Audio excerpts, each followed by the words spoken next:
kelas 12 IPA dimanapun kalian berada. Senang sekali ketemu dengan saya lagi, Ibu Sani Samosir, dalam pembelajaran kimia pada hari ini, terutama spesial untuk anak-anak kami kelas 12 IPA SMA Santo Thomas II Medan. Baik, tentu pada pertemuan yang sudah lalu kalian masih ingat tentang pelajaran kita. Pada saat itu kita sudah belajar tentang sifat koligatif larutan. Kita sudah bahas tentang penurunan tekanan uap, kenaikan titik didih, dan penurunan titik beku. Maka pada kesempatan ini kita akan belajar tentang tekanan osmosis. Perhatikan slide berikut ini. Tekanan osmosis dalam hidup sehari-hari deket banget dengan kita ya. Jadi peristiwa osmosis kita mesti tahu dulu apa peristiwa osmosis. Contoh-contohnya adalah kentang kalau direndam di dalam air, lama-lama kentangnya akan membengkak. Kenapa bisa begitu? Karena air molekul dengan partikel yang lebih kecil itu masuk ke dalam patinya kentang, sehingga kentang lama-lama menjadi konsentrasinya berkurang sehingga dia membengkak karena dipenuhi oleh air ya. Nah, jadi dalam peristiwa hidup sehari-hari, misalnya kalau pernah kalian dengar orang yang gagal ginjal, orang gagal ginjal itu kan harus menjalani terapi cuci darah. Jadi terapi menggunakan metode dialisis, yaitu proses perpindahan molekul kecil-kecil seperti urea atau racun-racun lah yang mengotori darah melalui membran yang sangat halus, sebuah membran semi permeabel, dan masuk ke cairan lain kemudian dibuang ya. Membran tak dapat ditembus oleh molekul besar seperti protein sehingga akan tetap berada di dalam darah. Nah, itulah terapi yang dilakukan kepada pasien-pasien yang menderita gagal ginjal dan harus cuci darah. Nah, perhatikan gambar berikut ini. Di sini saya sudah memberikan gambar tentang osmosis. Lihat reverse osmosis ini gambaran tentang peristiwa osmosis. Di sini ada pipa U yang berisi air, di sini air. Lalu di sini ada air laut. Air laut tentu banyak partikel-partikel zat terlarutnya ya, seperti garam-garam mineral ya. Nah, kemudian kalau kalian perhatikan, karena di sini ada diberikan penutup atau penekan sehingga air laut tidak bergerak ke atas. Nah, lihat di sini ketinggiannya sama ya, ketinggiannya sama di sini ya. Nah, tetapi ketika penutup atau benda yang dibuat menekan ini dilepas, apa yang terjadi? Nanti air akan merembes masuk ke dalam air laut melalui selaput semipermeabel ini. Selaput semipermeabel ini hanya bisa dilewati oleh molekul-molekul yang kecil seperti air dan sedikit urea ya. Nah, sehingga lama-lama konsentrasi air laut yang ada di sini akan semakin kecil atau semakin melonggar dia, dan ketinggiannya bertambah. Nah, ada di sini perbedaan ketinggian akibat merembesnya air ke konsentrasi yang lebih pekat tadi. Air itu konsentrasinya lebih kecil, air laut konsentrasinya lebih pekat. Maka itulah perbedaan ketinggian itulah yang disebabkan oleh tekanan osmosis ya, atau osmotic pressure. Ini dia ya. Nah, jadi mungkin kalian sudah bisa mengerti ilustrasi ini ya. Perhatikan. Osmosis itu tadi adalah peristiwa bergeraknya partikel, molekul atau ion dari suatu larutan yang lebih encer atau pelarut murni ke larutan yang lebih pekat melalui dinding semipermeabel ya. Jadi dinding semipermeabel itu tadi adalah dinding yang sangat tipis, ibaratkan misalnya kayak kapas, tapi lebih tipis lagi dari kapas ya. Hanya bisa dilewati oleh air saja dan sedikit amoniak ya. Nah, jadi tekanan osmosis itu dirumuskan oleh Jacobus Hendrikus van Hoof. Pada larutan ideal berlaku hukum gas ideal, sehingga berlaku persamaan gas ideal dengan tekanan. Tekanannya dapat dituliskan sebagai berikut, ini dia ya, P sama dengan nRT per V. Dari mana itu? Coba perhatikan.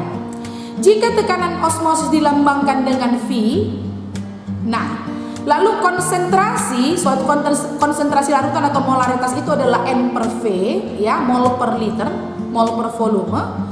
Jadi nilai tekanan osmotik suatu larutan dapat dinyatakan seperti ini. Tadi V sebenarnya adalah N kali R kali T per V. Nah, V kali V itu sama dengan N kali R kali T. Sehingga atau V boleh kita pisahkan N per V kali R kali T. Nah, N per V ini adalah molaritas. Maka dimasukkan V sama dengan molaritas kali R kali T, ya. Mari kita perhatikan contoh soal nomor 1 anak-anak kami, ya.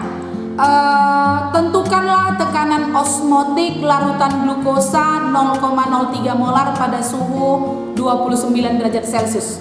Jadi suhunya harus kita konversi ke Kelvin dulu, ya. Jadi nanti ini kalian tambahkan dengan 273, ya. Oke. Baik, kita lihat penyelesaiannya. Karena V sama dengan M kali R kali T, maka dimasukkanlah M-nya ini kan 0,03 tadi dalam soal, ini dia 0,03 kali 0,082 liter atmosfer per mol Kelvin, ya. Ini adalah tetapan gas ideal, kali 29 tambah 273 Kelvin. Maka perhatikan, karena molaritas ini adalah mol per liter, maka ini bisa kita habiskan mol dengan liter. Mengerti anak-anak kami sekalian? Baik, sebenarnya mudah saja, tidak terlalu sulit. Di bagian yang kalian tidak mengerti nanti boleh kalian tanya ke ibu, ya.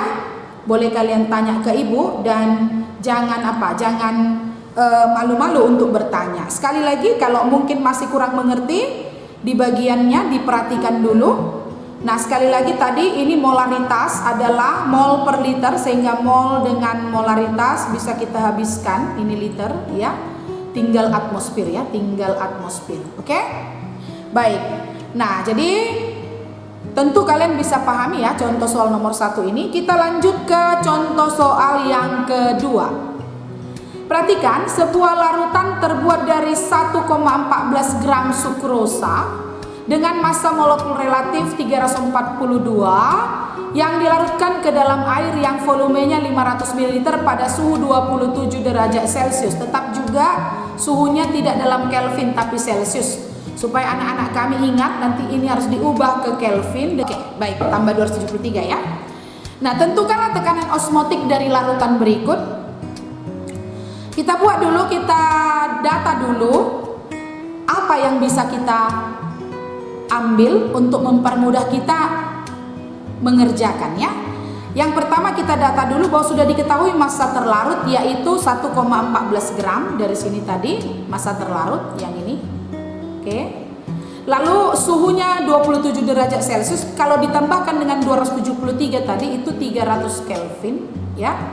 Lalu MR sukrosa itu 342. Tentu mencari MR kalian masih ingat kan caranya, ya.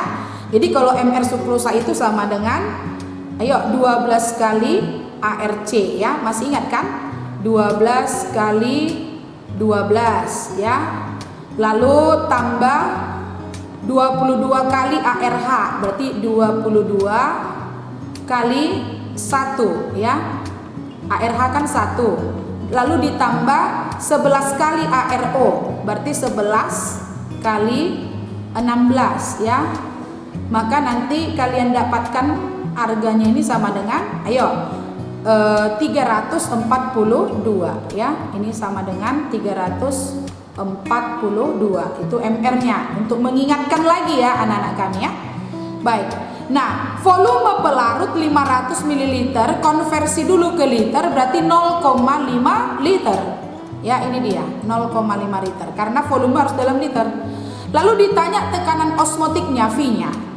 Maka tentu kalian harus cari dulu mol dari sukrosa. Jadi mol itu bisa kalian cari pakai apa, nak? Gram per mr, ya. Ingat ya, karena massa atau gram sama dengan mol kali mr, maka mol kalian cari dulu dengan gram per mr. Maka kita masukkan gramnya tadi 1,14 ini tadi, lalu dengan mr-nya yang udah kita cari tadi 342, di soal juga diberitahukan ya ini. Maka kita perolehlah jumlah molnya 0,0033 mol. Lalu kita masukkan ke rumus tadi, rumus yang tadi V sama dengan N kali R kali T per P, atau V kali V sama dengan N kali R kali T. Maka V-nya ini kan tekanan osmotik ya, kali 0,5 ini volume yang tadi ya, 0,5 sama dengan 0,033 kali 0,082 kali 300 ya, ini dia.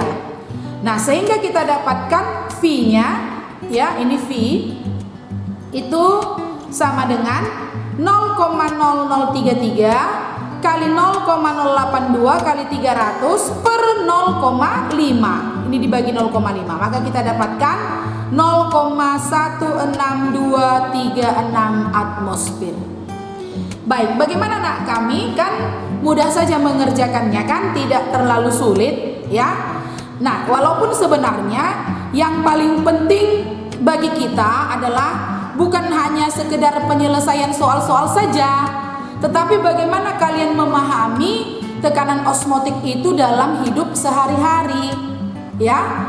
Nah, jadi kalau misalnya ada seorang pasien harus diinfus karena butuh cairan, tekanan osmotik daripada cairan infus dengan tekanan osmotik darahnya harus sama, supaya nanti cairan infus bisa masuk ke dalam darah.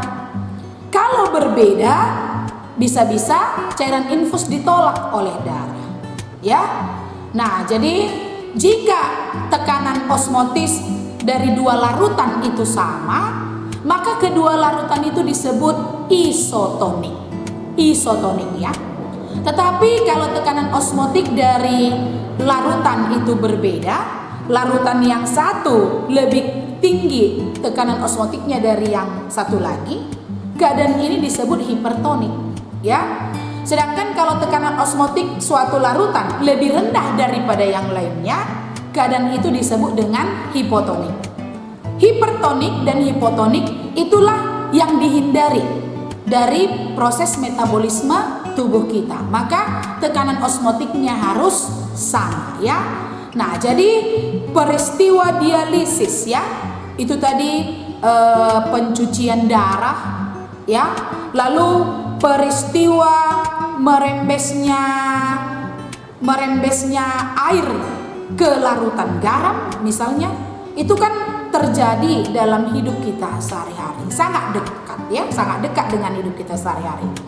Jadi tekanan osmotik ini adalah salah satu bagian daripada sifat koligatif larutan. Tekanan osmotik ini tidak dipengaruhi oleh jenis zat terlarut, tapi dipengaruhi oleh jumlah partikel zat terlarut yang ada di dalamnya. Maka dalam perhitungan kimianya kita menggunakan konsentrasi ya. Kita menggunakan konsentrasi karena konsentrasi itu berhubungan dengan jumlah partikel zat terlarut di dalam larutan tersebut. Baik, anak-anak kami sekalian, itulah tadi tentang tekanan osmosis. Agar lebih jelas, kita boleh membuka forum diskusi ya di Google Classroom kita, atau kalian boleh juga memasukkan pertanyaan kalian ke grup WA. Bagaimanalah supaya kita bisa belajar dengan lebih enak? Artinya bisa kalian pahami tekanan osmotik ini dengan lebih baik lagi ya. Nah, pertanyaan kalian kalau itu mengenai soal-soal yang harus dihitung, boleh kalian fotokan pertanyaannya, kirim ke ibu melalui GC kita. Tapi kalau misalnya itu pertanyaan yang membutuhkan penjelasan, boleh kalian tanya juga, nanti saya jawab dalam forum diskusi kita ya. Nah, demikianlah pertemuan kita hari ini. Karena memang pertemuan ini kita hanya 1 jam pelajaran, saya akan mengirimkan latihan di Google Classroom kita ya nak. Nah, coba lihat kalian nanti Google Classroom dan cobalah berlatih. Mudah-mudahan dan saya sangat yakin kalian mampu mengerti dan mengerjakan soal-soal latihan tentang tekanan osmosis.